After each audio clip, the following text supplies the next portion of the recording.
This is Josh, This is Lay. and we are in the fifth attempt of the first episode of Lasers and Unicorns. And so, what we're really keen to do in this episode is give a little bit of a review, our thoughts, feelings, our predictions after Marvel's epic showing of Avengers Endgame. So, yeah, what did you think of it, Lai? Well, I thought it was. I thought 98% of it was really amazing. I really loved the build up, and it's funny because I've had a similar conversation like this before with some of my mates. I don't actually see Endgame as a separate movie. I kind of see Infinity War and Endgame as a single movie. Agreed. So I think one of the things that I really enjoyed was just the build up that they had. They invested enough time to address the fact that a time travel premise is cheesy as it's so tropey.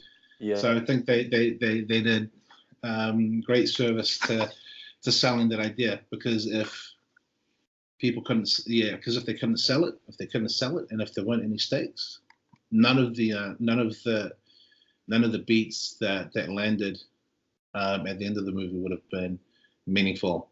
Also, spoiler alert! Spoiler alert! Just so you know. Spoiler. Yeah, we apologize if we didn't give you a heads up there.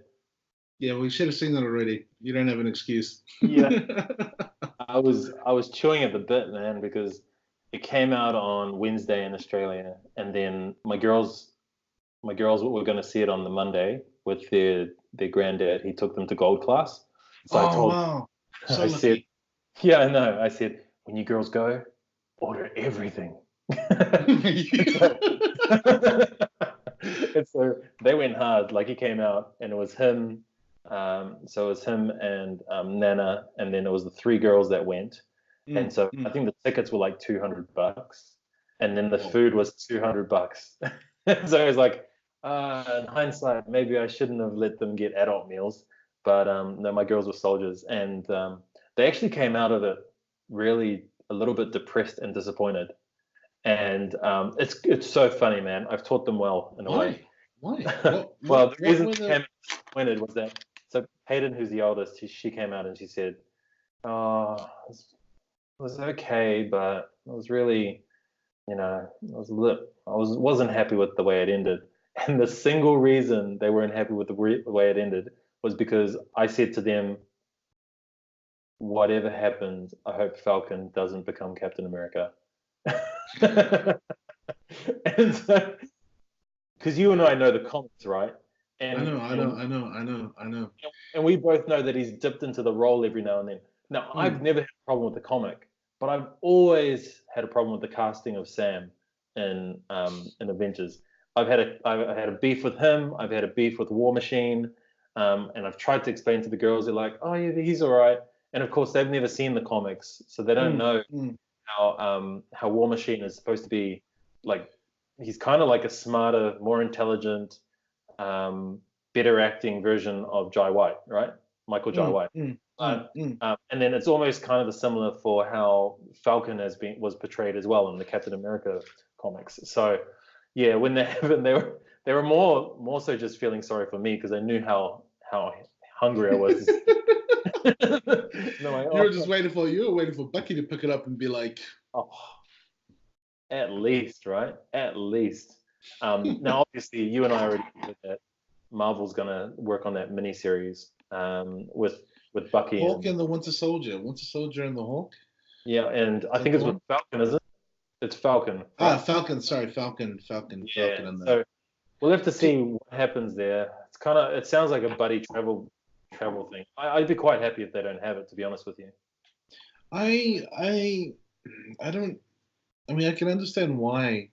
I can understand the choice for it, because I think when you have the main characters like Steve Rogers and Tony Stark, film wise, I guess film-wise, it interprets really well with Robert Downey Jr. and Chris Evans, but you need to have that kind of foil. And so I think, although they aren't our kind of representation of what we imagine them to be in the comics, I think it translates better in film because you have a better foil. I think it's one of those things where I remember watching I think it was more like a commentary documentary about why Men in Black was funnier than Wild Wild West when it came out. And one of the big reasons is because they broke one of the cardinal rules for comedy is that you always need to have a straight man. You need to have a foil for whoever that character is. So when you had Men in Black, the original Men in Black was really funny because you've got Tommy Lee Jones, who's quite stoic. And then you've got Will Smith, who had his, who's really energetic and out there. And I think you can see that you can see that kind of relationship, that dichotomy between all of those different characters. So for Tony and War Machine, I mean, kind of was War Machine. I mean, you had the original guy who played War Machine. What was his name? Terrence Howard. Terrence Howard, who was the original War Machine. But I think they made a good choice in Don Cheadle. I mean, in terms of, I think he was okay. I agree. I think he was okay as War Machine. Yeah, in terms of fulfilling that particular role. He is great, and I'd have to say the same. I can agree with that. Yeah. For Falcon, the only thing with Falcon is I just don't. For me, it made sense seeing that he's a vet. He's a vet, and his hands are unstained. His hands. He doesn't have the same kind of baggage that Bucky would. Yeah. But it wouldn't surprise me if there comes a time where it's interchangeable, because I think the big issue is, it's great that you've got wings, but you're not Steve Rogers. You don't have the fighting prowess, the strategic mind. I mean, again, this is one of the things that from the comics is one of the great things that I love about Captain America. I love Cap. I love Chris Evans' portrayal or his interpretation of Steve Rogers. Yeah.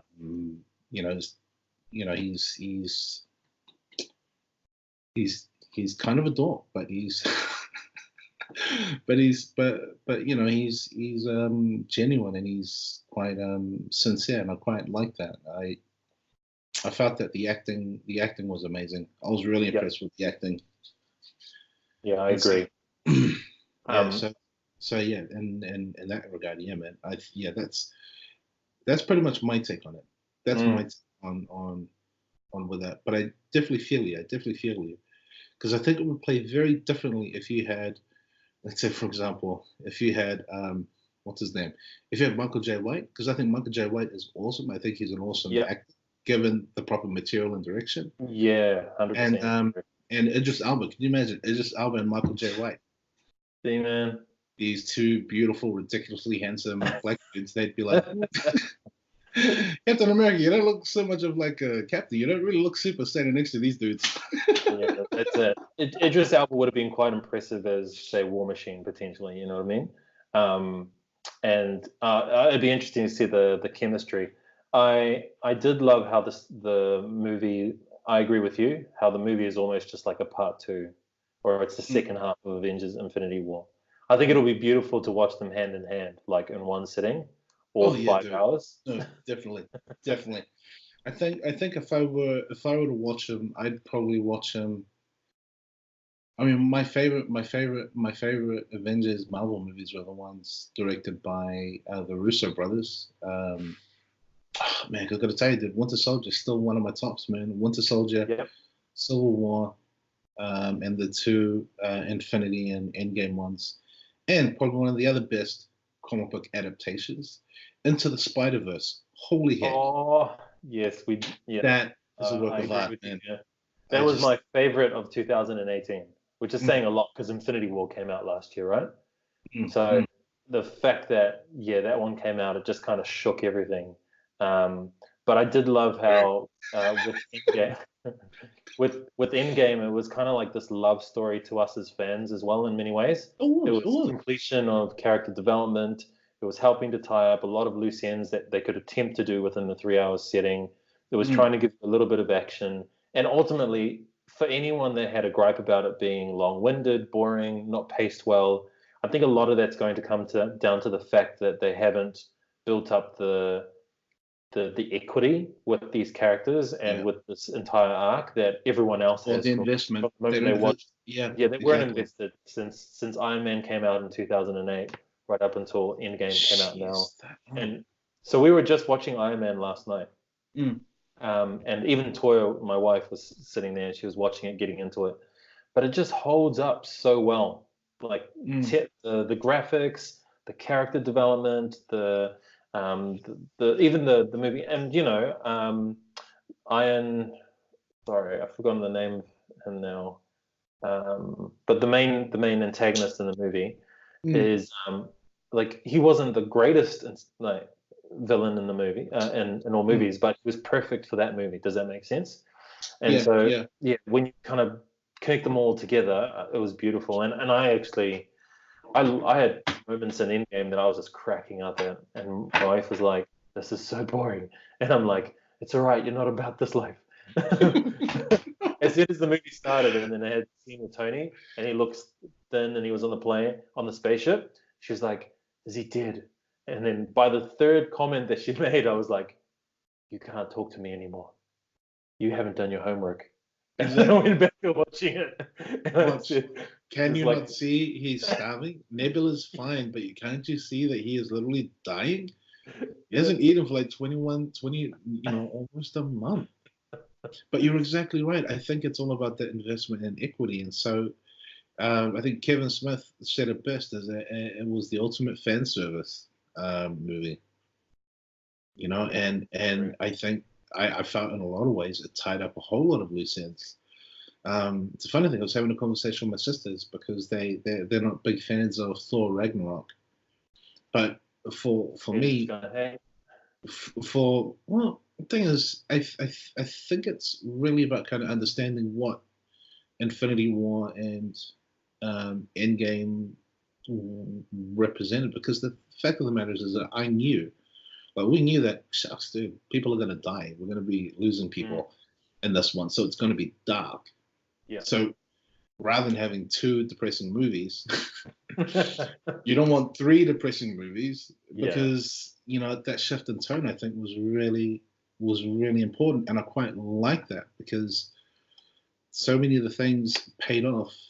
So many seeds that I felt were important story beats that were planted in the earlier movies were all paid off or yeah, yeah, tied up in Endgame. So, for example, when you look at Ragnarok seems, man, this is so out of place. But it's like, no, think about it. You need to have that kind of levity. You need to have something really light before everything gets dark. yeah. Um, 100% agree with you. Um, and people forget as well that unfortunately we don't live in this bubble where it's characters in isolation following a no, storyline they're not. or They're a not. storyboard that's been plastered on the wall. You Mm, have characters that are depicted or like represented by actors, and if the actors aren't feeling it, and then that's going to, and word gets out there in terms of publicity, then that's going mm, to reduce the value of the property or the IP. And mm, so, mm. yeah, the play was definitely, I guess in some regards, people might say it's a Hail Mary. Others might say it detracts from the core of what Thor is. But then ultimately, there are so many reimaginings of these characters throughout the years, right?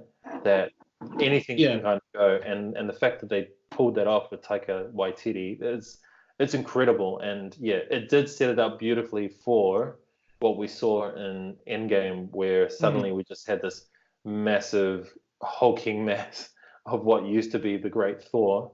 Um, and by the way, I will say that I had a lot of love for him when he got his armor, and then all of a Mm. sudden his beard was all braided. I was just like, this is too good.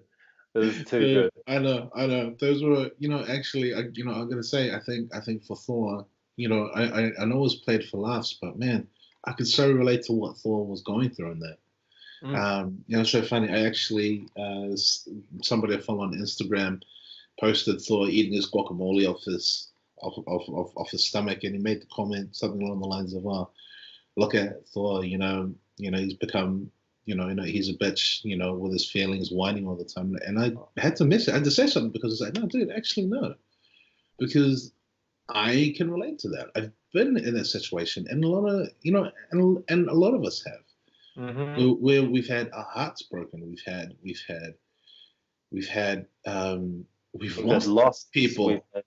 We've drop in confidence. We're in despair, and so I thought it was this beautiful thing where I know it's played for laughs, but the fact of the matter is that, cut a long story short, the fact that he was able to reconnect with his mother, and just that short amount of time that he had to have this conversation with his mom, so he could refocus himself, realign himself.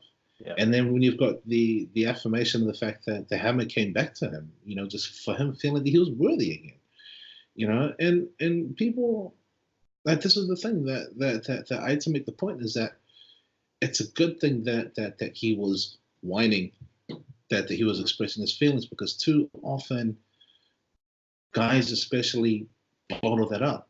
And unfortunately, we've lost too many of our friends and our brothers who have bottled things up and who are no longer with us, who've killed themselves or committed suicide because they felt that they weren't anything. And I know that this is a fictional character. Yeah. Obviously, it's a fictional character, but I think the best stories have some kind of element of truth. And so with Thor, I was like, dude, shit, Thor, I fucking feel you, man. And it was like Kevin Smith says again in his review. So if you guys are watching, check out Fat Man and Batman. It's the best. Those guys are the best. Yeah. Fat Man Beyond, it's epic. So good. But it was just the fact that he still stayed fat. He still stayed fat after he got his things, because his fat didn't define him. His outside appearance didn't define him. I love that. He wasn't defined by his trauma, by his grief. No, that's what it was, grief. He was grieving. He lost his brother, man. He lost his brother that he had reconnected with. He lost his mom. He lost 80% of all the people that he cared about.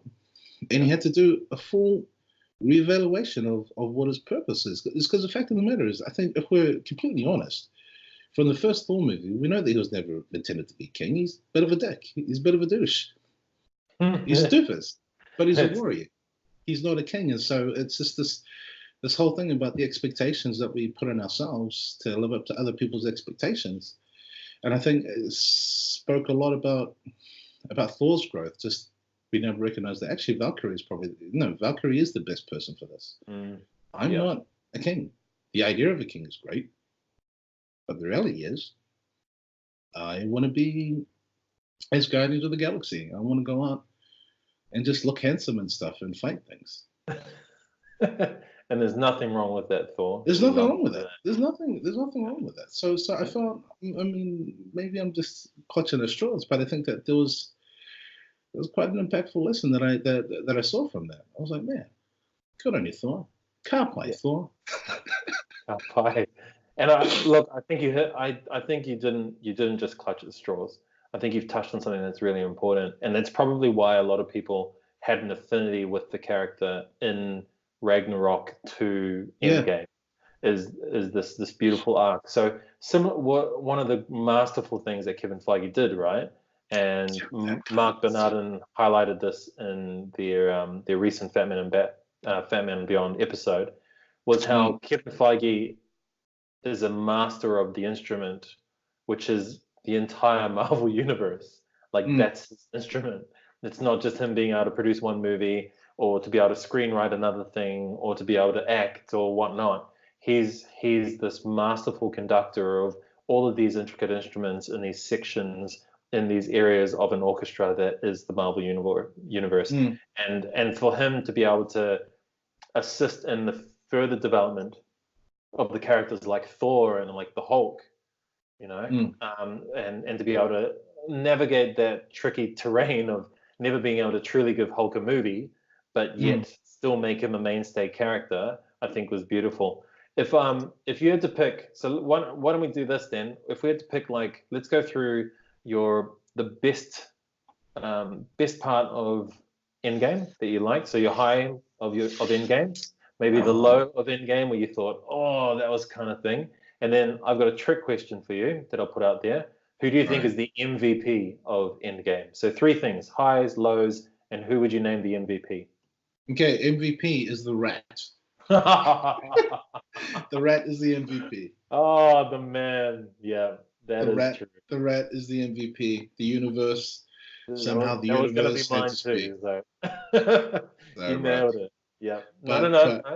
I would have to say, man, like there are the two key moments that I thought really kind of, oh man, there are so many. But I think the one that really got me was Steve Rogers picking up the hammer. That actually, here's the thing, because after Civil War, he pretty much stops referring to himself as Captain America. He's Steve Rogers because he realizes that the battle isn't just an American battle. The values that he represents aren't just American values. So I think I'll just refer to him now personally just as Steve Rogers. I mean, I know the mantle as Captain America, but I like Steve Rogers. So yeah, we can roll with that. So yeah, that was your highlight, eh? When you picked it up. No, it was that like just when he picked it up, I was like, because I thought, oh, okay, Thor's summoning his hammer because it rose, it levitated. So I thought, oh, okay, Thor's picking it up, and then when it goes back, and you just got that. And pretty much the whole sequence from when everyone walks out of walks the different portals. Yep. Just the whole Avengers assemble moment, man, just the build up to everything, because that was like a culmination of 10 years, man. Just the whole culmination when he's like, Avengers, and just like assemble, and then you see like, it literally was. These were the comic book covers from our childhood, man. Yeah. Seeing a giant flipping Ant-Man and everyone's fighting, like everyone's got their action pose. The old school, like the Jim Lee flipping full spreads that Jim Lee used to do for the original X-Men. We've got like Wolverine in the front and everyone's like slashing at stuff. And I was like, oh my gosh. I literally got choked up. I got choked up. So the whole sequence, man, it's I find it really hard to kind of pull out those moments. But yeah. So Steve, that's an epic high. For you to pick that whole section, that's an epic high note. Yeah, it is. It is. I think the low note for me though would have been more just the very last bit, how they treated Steve Rogers. I think they could have left it. Personally, that's where it went Disney for me. So the first 98% was, oh man, this is the Russo brothers. The last 2%, that's Disney. And I'll disagree with. This is where I'll disagree with Kevin Smith on this, because I think the way they could have filmed it would have been, if I were to have any kind of input, I think it just would have been enough just to see Steve Rogers there sitting there with a shield. Sitting there with a shield, like you don't actually need to see his face. Yeah. And you'd see Falcon about to walk up to him, and then just like Bucky just kind of reaches out and said, "No, it's all good." And then you have like just a little zoom in on his ring. And then, it could just be them leaving it at that. They could have finished it there. And You're such a tease, though, bro. I know.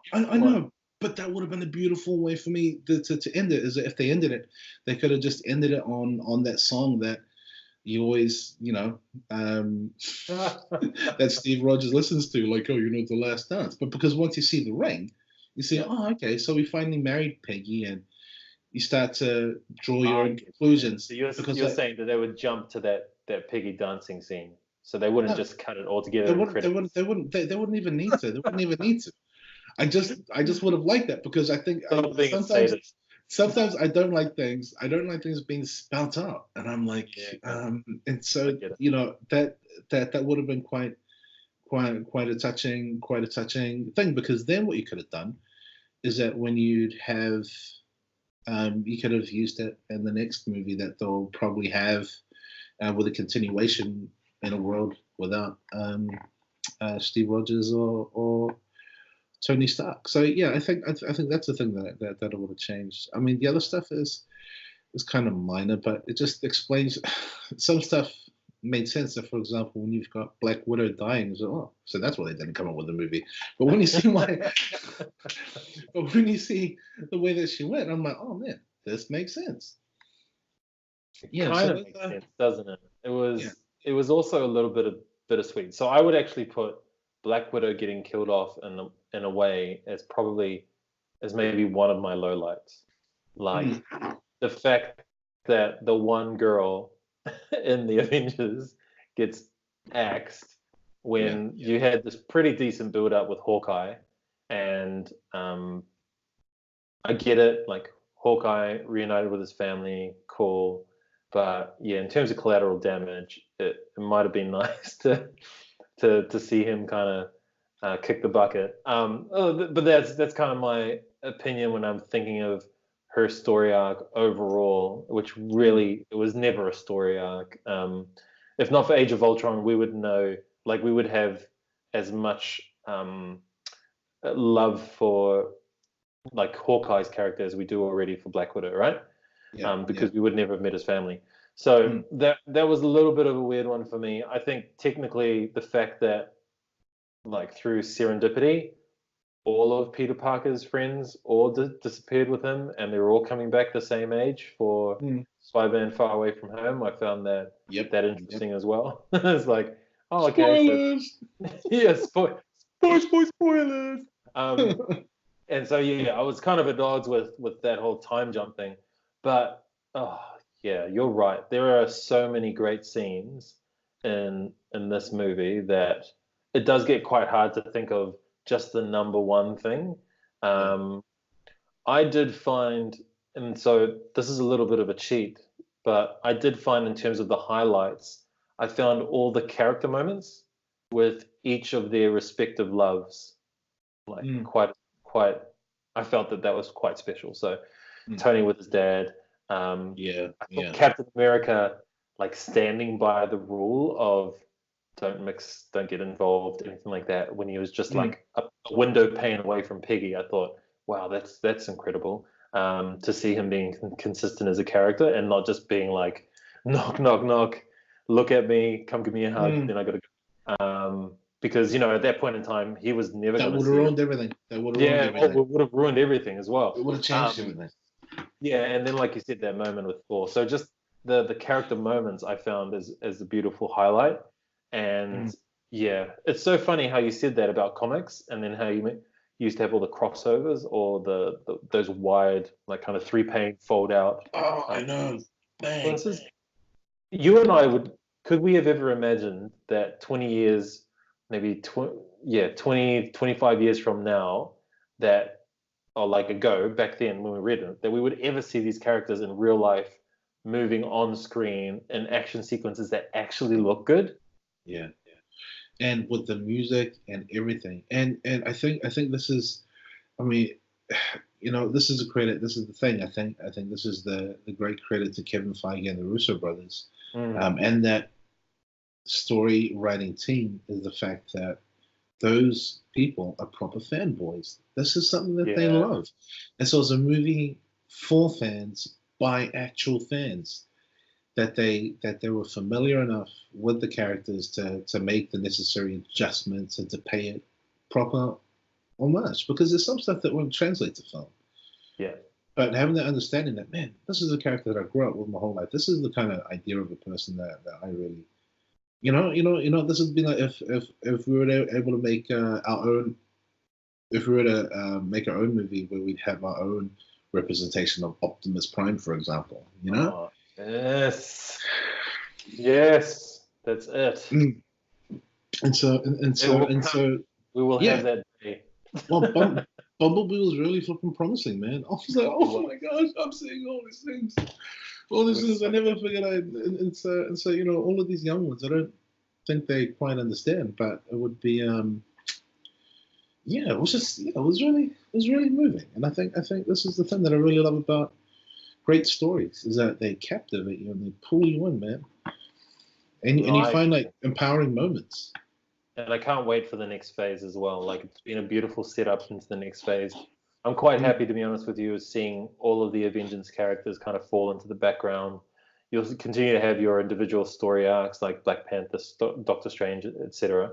But Mm. I'm probably most looking forward to seeing the Fantastic Four come up. I'm eager to Oh, see yeah. how Galactus is going to show up. You know, when that comes out, I want to see how the Eternals turn up because I think Mm. that's probably going to be the next big challenge for Feige, where he was able to bring Avengers out of nowhere, and build them into main like headliner characters, and then Yeah. now to see what he's going to try and do with Eternals, I'm really interested See, in that. what he needs to avoid, and I think this is the tricky part because now everyone's seeing all the cash, and it's just like, dude, it's like, people get greedy, whether it's Yep. cash or whether it's horny dudes that think, oh yeah, man, I'm in. They're just going for gold. But I think just taking time to build these characters, he set a template for success here. It's not so much about the time, but whatever story you have needs to build a foundation that other movies and other stories can be built on. So, I mean, the fact that with the Sony Into the Spider-Verse movie touched on that, introduced the whole concept of of a multiverse, and then in the trailer where it's like where you've got what's his name, Far away from what's the Far guy's From Home name? with Jake Gyllenhaal. Yeah, Mysterio. Is it Mysterio? Yep, from an Mysterio. alternate universe. Yeah, from an alternate universe, saying, and just that explanation that with the snap, it affected other dimensions and other realities. I mean, so you've got the seeds are planted with Doctor Strange, and then you've got a closer exploration with Into the Spider Verse, and now this. So like that's the thing, is that these things can't just be, you can't just shoehorn them in like Martha. Yeah. Martha. Yeah. That's the This best scene in that movie. Oh my gosh. Let's not relive that. Oh. Yeah, you're right. It was masterful. It was beautiful how there's long-term planning in mind. There's patience. There's Um, patience there, man. there's a lot of patience. So I'm really looking forward to it. Hey, if you had to wrap it up, what would be your recommendation for people that haven't seen it? I would. I think I would say it's worth taking time to actually, if you want to get the most out of it and understand the characters, go there and watch the movies before watching Endgame.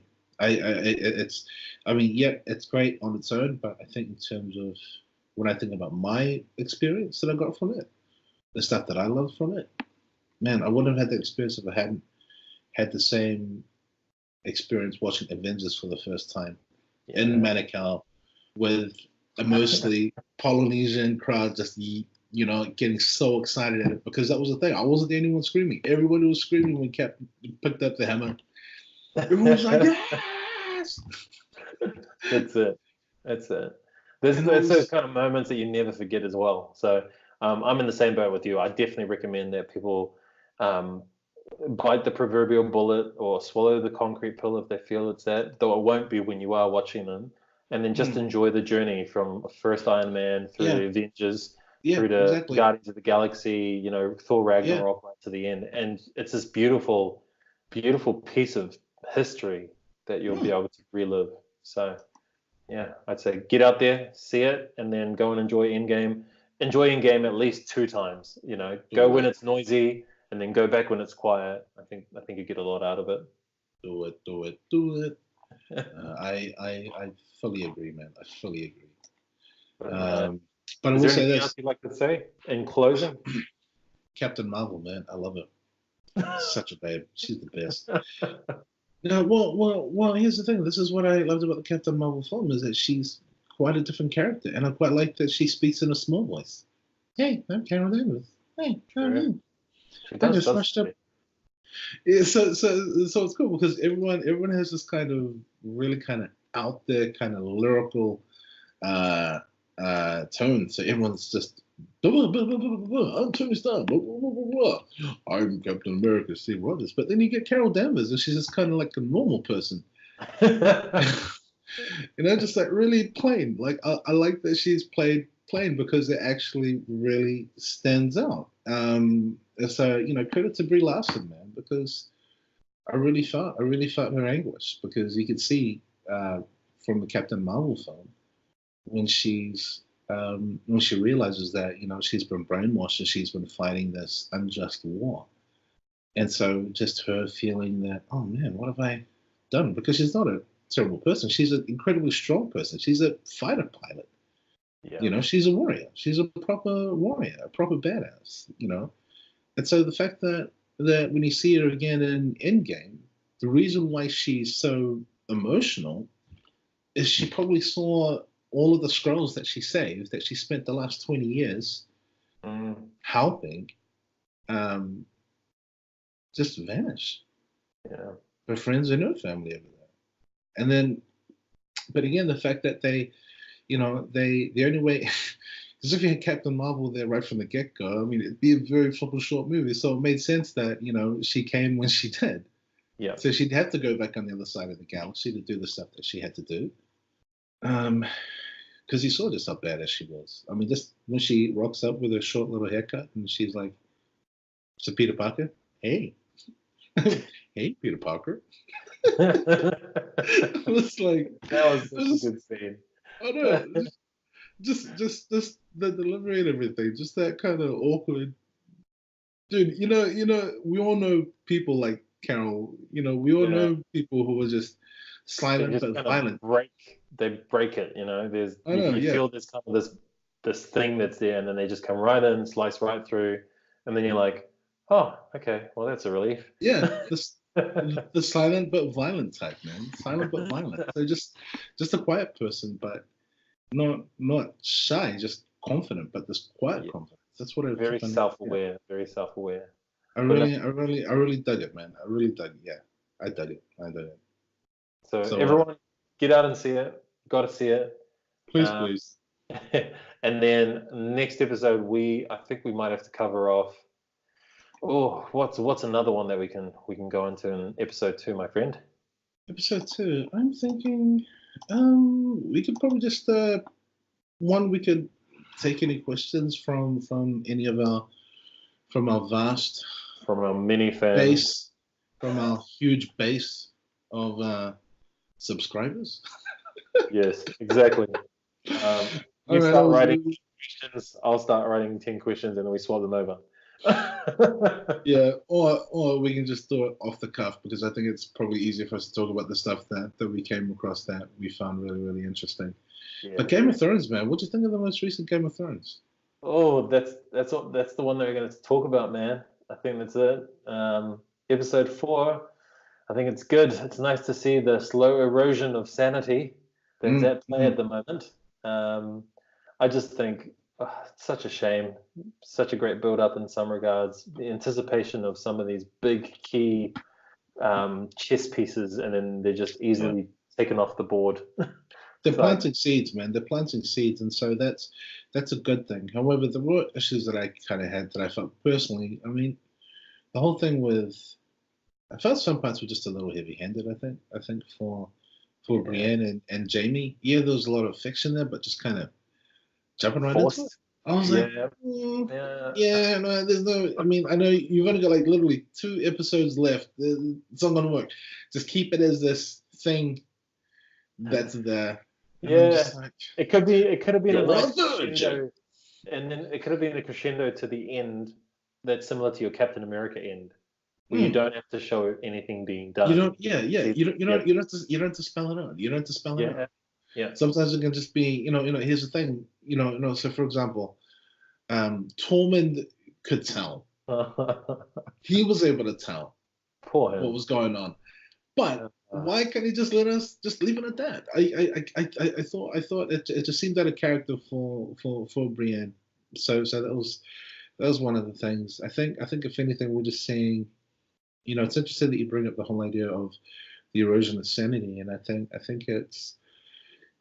this is the thing, is that when you take into account where Daenerys has come from, she's lost Jorah Mormont, the person that she trusted most, and so she's very much isolated. And I think that's it's an interesting thing, what stress power and rage, how those elements affect people's judgment. I'd like to think that I'm anticipating that it's most likely that she could either go off the deep end or somehow somebody pulls her back from the brink. Yeah. So she comes to a realization that she just can't be this. Bring him in here. Hey, we've got a visitor, my friend. Well, hello. Hello, Thor. Hey, Thor. You want to say hello? Look at your beautiful family. Okay. Hey, guys. Cool. Can you guys see? All right, Mai, this is Thor, and then that's Alyssa, and then Maya's behind me. Everyone say hi to Lai. Hey, guys. So lovely to finally meet you all. I think last time I saw you guys were super tiny. Yeah, you guys are little as. Hey, you've grown a bit, but no, you're a little tired, bro. Hey, you come to remind me you're still around. Hmm? Say hi. Say hi. Hey, Thor. How are you? Ooh. Yeah, no, he's really good. I'm probably going to take him and put him down. So we might sign off the episode if that's all good with you. Yeah, bro. Sounds good, man. We'll pick up with I'll probably by this time next week we'll be able to talk about Game of Thrones 4 and 5. Episode 5? Oh, 4 and 5. Yeah, that sounds good. All right. Well, we'll say bye. Say bye. See you later, guys. Cool. Hey, thanks a lot for that, man. It's a great first episode. We're there. All right. Take care, bro. All right. Catch up, bro. Much love, guys. See you. See ya.